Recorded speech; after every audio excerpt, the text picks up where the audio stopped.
Salut, c'est Marie, professeure nouvelle classe. Et savais-tu que la lithosphère était animée par des mouvements horizontaux provoqués par la convection du manteau? Non? Eh bien c'est sans doute parce que tu n'as pas vu ma vidéo sur la lithosphère. Donc je t'invite déjà à aller voir la vidéo sur la dynamique de la lithosphère et ensuite à t'abonner pour ne plus louper aucune des vidéos et comprendre la phrase que je t'ai dit super vite au début. Sinon, toutes les autres vidéos de cours disponibles sur la chaîne sont aussi disponibles en première ligne de description sur le site nouvellleclasse.com, et en plus de ça, sur le site tu trouveras des exercices comme des QCM ou encore des analyses de documents. Bref, comme je le disais tout au début, on avait dit que la lithosphère se déplaçait horizontalement. Oui, je te jure, j'ai vraiment dit ça. Et bien aujourd'hui on va voir en détail ces mouvements, c'est parti, on y va.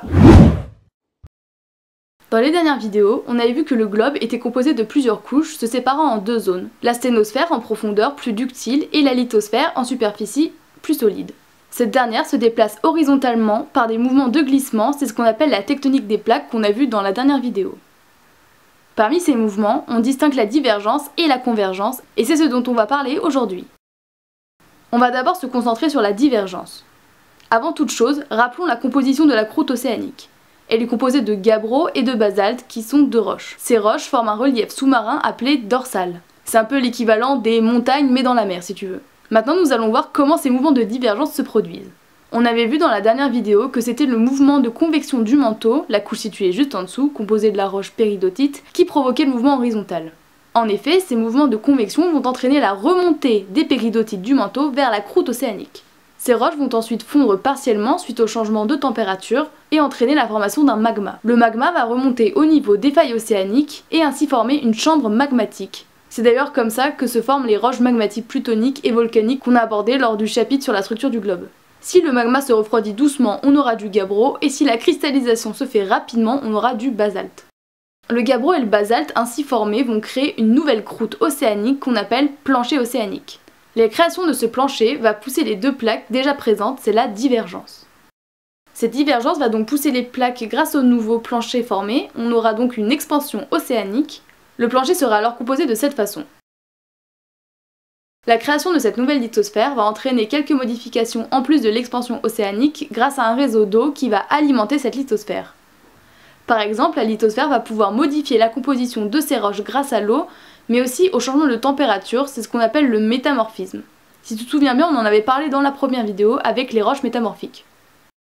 Avec le temps, la lithosphère va s'épaissir, c'est d'ailleurs grâce à ça et à l'âge des sédiments qu'on a pu voir que la lithosphère se déplaçait. Cet épaississement va entraîner une augmentation de la densité, la lithosphère va donc plonger dans la sténosphère, c'est ce qu'on appelle la subduction. Cette subduction va entraîner un mouvement de convergence qui est le deuxième type de mouvement de la plaque lithosphérique. En effet, en s'enfonçant dans la sténosphère, les plaques vont se rapprocher, créant ainsi un mouvement de convergence. Ce mouvement va être à l'origine de la création des reliefs comme les montagnes, les fosses océaniques, des foyers sismiques et surtout des volcanismes explosifs. Tout comme la divergence, la convergence va provoquer la création de roches métamorphiques grâce à l'augmentation de pression et de température. En plus de ça, la plaque qui plonge en subduction va se déshydrater, ce qui va hydrater les péridotites du manteau, se situant juste au-dessus de la plaque qui plonge. Tout comme la divergence, l'hydratation de ces péridotites va entraîner la création de magma qui, en refroidissant, vont donner des roches magmatiques volcaniques et plutoniques. Les roches volcaniques qui ont donc refroidi rapidement vont entraîner le volcanisme explosif, alors qu'un refroidissement plus lent donne du granit. Or, on avait vu que le granit est le composant de la croûte continentale. La convergence va donc entraîner la création d'une nouvelle croûte continentale. Bon, ça fait beaucoup de choses en une vidéo, on va donc résumer les deux mouvements à l'aide d'un schéma. Pour la divergence, on a vu que les mouvements de convection du manteau entraînaient la remontée des péridotites qui vont fondre, créant ainsi du magma. Ce magma, en refroidissant, va créer du basalte ou du gabbro, créant ainsi une nouvelle croûte océanique qui va pousser les deux plaques déjà présentes. C'est la divergence. Ainsi, les deux plaques vont de plus en plus s'éloigner et entraîner l'expansion océanique. À terme, la nouvelle lithosphère créée va s'alourdir et devenir plus dense. Elle va alors plonger dans la sténosphère moins dense, c'est la subduction. La subduction est un mouvement de convergence car une plaque plonge dans une autre. Elles vont donc techniquement se rapprocher. Plus la plaque plonge, plus la roche sera déshydratée.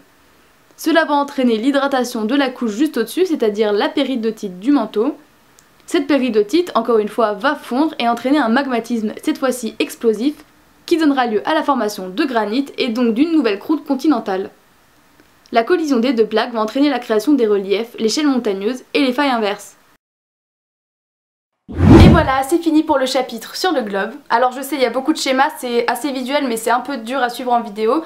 Du coup si tu veux, tu peux tous les retrouver en version téléchargeable sur novelclass.com. Mais apprendre le cours et aussi les schémas, ça ne suffit pas pour être calé sur le chapitre. Pour être vraiment au point, il faut savoir appliquer son cours, donc tu pourras le faire avec les QCM qui sont encore une fois disponibles sur novelclass.com. Après avoir bien revu le cours, bien revu les QCM, tu pourras faire les analyses de documents. Donc on se retrouve dès maintenant pour faire tout ça sur novelclass.com.